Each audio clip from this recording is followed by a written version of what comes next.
मित्रों, आप सभी का हार्दिक अभिनंदन एवं स्वागत है। कहते हैं न कि व्यक्ति का प्रारब्ध यानी भाग्य बड़ा ही प्रबल और बलवान होता है।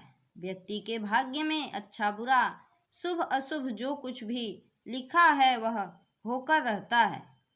उसे टाला नहीं जा सकता, उसे मिटाया नहीं जा सकता। भावी मेटि सकहि त्रिपुरारी, केवल त्रिपुरारी ही ऐसे हैं जो भावी को मिटा सकते हैं, कर्मों को बदल सकते हैं। ऐसी ही एक कथा महात्मा मृकंडू और उनके पुत्र मार्कंडेय से संबंधित है, जो मैं आज इस कथा को लेकर आई हूँ। कथा के अनुसार देवात्मा हिमालय के उत्तरी भाग में हरे भरे पेड़ों, रंग बिरंगे सुगंधित पुष्पों व पर्वतों से घिरे अपने आश्रम में महात्मा मृकंडू अपनी धर्मपत्नी मरुद्वाती के साथ रहते थे। हिमालय के दिव्य पावन व स्वर्गीय वातावरण में रहकर वे दोनों बड़ी श्रद्धा और भक्ति से भगवान शिव की आराधना किया करते थे। महात्मा मृकंडू ब्रह्म मुहूर्त में उठकर पास बहते हुए स्वच्छ झरने में स्नान करते और भगवान शिव की पूजा उपासना में लग जाते। वे अपने आसपास खिले हुए सुगंधित पुष्पों को चुनकर लाते और मरुद्वाती उन सुगंधित पुष्पों की माला बनाती। वे स्वच्छ चमकते पात्र में आश्रम की गाय का दूध दूहते, फिर पति पत्नी दोनों भगवान शिव की पूजा करने बैठ जाते। वे दोनों भगवान शिव का पवित्र जल व दुग्ध से अभिषेक करते, उन्हें चंदन का सुगंधित लेप लगाते, सुगंधित पुष्प अर्पित करते, बिल्व पत्र चढ़ाते, फिर धूप दीप नैवेद्य आदि अर्पित कर भगवान शिव की स्तुति व आरती करते। इस प्रकार भगवान शिव की आराधना करते करते बहुत समय बीत गया। मृकंडू और मरुद्वाती की आयु बढ़ने लगी और अब तक कोई संतान प्राप्त न होने के कारण वे दोनों चिंतित भी रहा करने लगे। वे सोचते कि हमारे कोई पुत्र नहीं है, फिर बुढ़ापे में हमारी देखभाल कौन करेगा, हमारे बाद आश्रम में भगवान शिव की पूजा आराधना कौन करेगा, आश्रम की रक्षा कौन करेगा। उनकी चिंता इस बात को लेकर भी थी कि हमारे पुत्र नहीं होने पर देवताओं की पूजा भला कौन करेगा। उन दिनों जमीन जोत कर अन्न उपजाने को पृथ्वी की पूजा करना कहा जाता था। आकाश, वायु, अग्नि और जल प्रकृति के इन वरदानों का उनके नियमों के अनुसार प्रयोग करना ही उन दिनों इनकी पूजा करना समझा जाता था और सारे विश्व के कल्याण की कामना करना ही वास्तविक शिव उपासना समझी जाती थी। सच्चे मन से विश्व कल्याण की कामना करना और संसार की सेवा करना, यही शिव पूजा की प्रमुख ध्येय हुआ करता था। भगवान शिव का ध्यान करते ही लोगों का ध्यान उनकी कल्याणकारी प्रवृत्ति पर केंद्रित हो जाता है।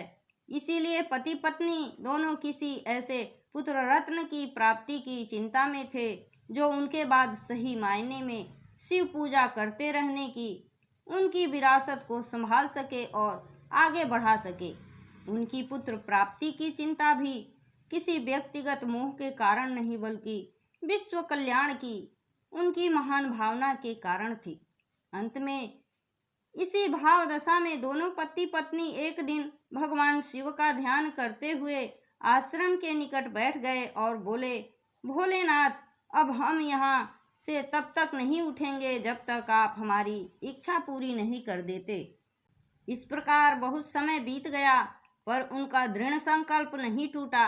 आखिरकार महात्मा मृकंडू और उनकी पत्नी की तप साधना से आशुतोष भगवान भोलेनाथ प्रसन्न हुए। भक्त की जिद के समक्ष भगवान आशुतोष विवश हुए और एक दिन ब्रह्म मुहूर्त में जब पति पत्नी ध्यान मग्न बैठे थे तभी अचानक भगवान शिव प्रकट हुए। भस्मांकित मुस्कुराता चेहरा, भाल पर चमकता चंद्रमा, नेत्रों में झरता ज्योति कण, प्रकाशवान नीला कंठ और हाथ में त्रिशूल, भगवान के इस दिव्य स्वरूप को देखकर दोनों पति पत्नी अभिभूत हो गए। आनंदातिरेक में उनके रोम रोम पुलकित हो उठे। आंखों से आनंद के भाव अश्रु बनकर बहने लगे और वे दोनों निःशब्द हो भगवान शिव को अपलक निहारते रहे। अधरों पर मधुर मुस्कान लिए भगवान बोले, मांगो बस क्या मांगते हो, भगवान हमें पुत्र की प्राप्ति हो। वे बोले, भगवान शिव मुस्कुराए और बोले, कैसा पुत्र चाहिए वत्स, गुणवान परंतु कम आयु वाला अथवा गुणहीन और बहुत दिन जीने वाला। तब मरुद्वती ने अपने पति महात्मा मृकंडू की ओर देखा और फिर कहा, भगवान हमें गुणवान पुत्र चाहिए, चाहे वह कम दिनों तक ही जीवित रहे। एवमस्तु कहकर भगवान शिव मेघमंडल में बिजली के समान अंतर्ध्यान हो गए। समय आने पर मृकंडू दंपति के यहाँ पुत्र उत्पन्न हुआ। नाम रखा गया मार्कंडेय। मार्कंडेय 5 वर्ष के हो चले थे और उनके पिता ने उन्हें शिक्षा संस्कार देना शुरू किया। पुत्र मार्कंडेय, तुम हमेशा सच बोलना, प्रकृति के जीवों से मेल मिलाप से रहना, उन्हें बिना कारण कष्ट मत पहुंचाना, कर्तव्य पथ से कभी न हटना। भगवान शिव की कृपा से हमने तुम्हें पाया है। उनके कहे अनुसार तुम्हारी आयु अधिक नहीं होगी, परंतु यदि तुम परिश्रम करोगे तो सब गुण तुम में वास करेंगे। माता मरुद्वती भी नित्य प्रति पुत्र को आश्रम सेवा का कर्म सिखाती, पेड़ पौधों की देखभाल करना, पृथ्वी से अन्न का उत्पादन, भोजन तैयार करने की कला, अपना काम स्वयं करने की आदत, आश्रम की साफ सफाई व सुरक्षा, दूसरों की सेवा सहायता और सबके कल्याण की भावना के साथ भगवान शिव की पूजा आराधना अपने पुत्र को सदैव सिखाया करती। मार्कंडेय भी अपने माता पिता के कहे अनुसार ही जीवन जीने लगे। अब मार्कंडेय 12 वर्ष के हो चले थे। उनकी तीव्र इच्छा थी कि वे ऋषि अगस्त्य से विद्या प्राप्त करें। उन दिनों दक्षिण में ऋषि अगस्त्य का बहुत नाम था। दक्षिण पहुंचकर मार्कंडेय ने सबसे पहले एक सुंदर नीले रंग का पत्थर ढूंढा और बड़े प्रेम परिश्रम से उसे चिकना बनाकर उसे शिवलिंग के रूप में तैयार कर उसे स्थापित किया। फिर वे प्रतिदिन नियम पूर्वक भगवान शिव की पूजा उपासना करने लगे। शिव मंदिर की सफाई, भगवान शिव को अर्पित करने को दुग्ध बिल्वपत्र लाना, मंदार के पुष्प की माला बनाना, फिर स्नान कर भगवान शिव को अर्पित कर देना, यह उनका नित्य कर्म बन गया। वे अगस्त्य ऋषि की पाठशाला में भी जाते और वहाँ भी मन लगाकर अपना काम करते। आश्रम में दूर दूर से आए हुए विद्यार्थियों के बीच रहना उन्हें बहुत भाता। एक बार सप्तऋषि वहाँ पधारे। मार्कंडेय ने बड़ी श्रद्धा और भक्ति से सप्तऋषियों की सेवा की। मरीचि, अत्रि, अंगिरस, पुलस्त्य, पुलक, क्रतु और वशिष्ठ, ये 7 ऋषि उनकी सेवा से बहुत प्रसन्न हुए। यद्यपि उन सप्त ऋषियों का स्थायी निवास आकाश के उत्तरी भाग में मानसरोवर के ठीक ऊपर ध्रुव तारे के पास है, पर वे कुछ दिनों तक दक्षिण में ही रहे। अंत में जब वे सप्तऋषि वहां से जाने लगे, तब एक एक कर उन 7 ऋषियों ने मार्कंडेय को आशीर्वाद दिया। जब सबसे अंत में गुरु वशिष्ठ के मुंह से पुत्र मार्कंडेय दीर्घायु हो ये शब्द निकले, तो अचानक ऋषि वशिष्ठ की दृष्टि मार्कंडेय के ललाट पर पड़ गई। मार्कंडेय के ललाट की स्पष्ट रेखाएं उनकी अल्पायु को दर्शा रही थी। ऋषि वशिष्ठ ने तुरंत भांप लिया कि इस बालक की तो मृत्यु निकट है और मेरा आशीर्वाद व्यर्थ जाएगा। यह देखकर 7 ऋषि बड़े सोच में पड़ गए। वे मार्कंडेय की सेवाओं से इतने प्रसन्न थे कि किसी प्रकार भी उनकी मृत्यु नहीं चाहते थे। वे सभी सप्तऋषि तुरंत ब्रह्मा जी के पास गए और उनसे बालक मार्कंडेय को दीर्घायु बनाने की प्रार्थना करने लगे। सप्तऋषियों की बातें सुनकर ब्रह्मा जी मुस्कुराए और बोले, आप लोग चिंता न करें, यह बालक तो भगवान शिव का उपासक है। भगवान शिव क्या अपने भक्त को छोड़ देंगे? उनका भक्त कभी कष्ट नहीं उठाता। तब सप्तऋषि आश्वस्त होकर लौटे। इधर दक्षिण में प्रवास करते हुए और अगस्त्य मुनि से शिक्षा ग्रहण करते हुए 4 वर्ष बीत गए थे। तब मार्कंडेय अब 16 वर्ष के हो चले थे और उनकी जन्म कुंडली के अनुसार उनकी आयु मात्र 16 वर्ष तक की ही थी।